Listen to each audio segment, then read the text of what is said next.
Dasturimizni tadqiqotga oid faktlar bilan boshlaymiz.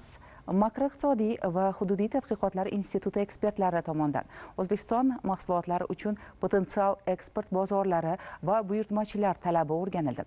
Natijalar esa eksportyor tadbirkorlar uchun yangi bozorlar topish va talabi yuqori bo'lgan mahsulotlar ishlab chiqarishga xizmat qiladi. Ilk lavhamiz shu haqda.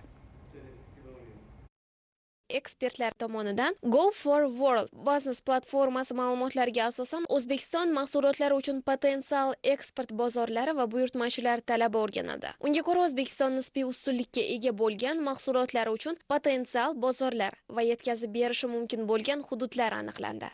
Meva sabzavotlar hamda ulardan tayyorlangan turli xil qiyom va sharbatlarga 2024-yilning 4-choragida asosan AQSh, Hindiston, Buyuk Britaniya, Malayziya, Singapur kabi mamlakatlarda talab yuqori bo'lgan.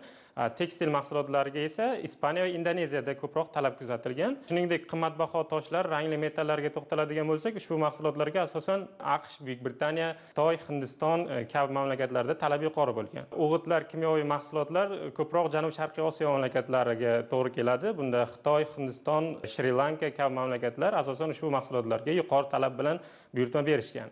Mazkur mahsulotlar buyurtmachilarining 73% mahsulotni ishlab chiqarish, sug'urtalash va yetkazib berish xarajatlarini sotuvchining zimmasiga yuklatilish talabini qo'ygan. Xaridorlarning 61% to'lov shakli sifatida akkreditivni, 16% bank orqali to'g'ridan-to'g'ri o'tkazmalarni, 11% telegraf pul o'tkazmasini afzal ko'rishadi. Buyurtmachilarning 81% uchun mahsulotni yetkazib beruvchi korxona qaysi mamlakatdan ekanligining ahamiyati yo'q va ushbu bozorlarga o'zbekistonlik tadbirkorlar ham kirib borish imkoniyatiga ega.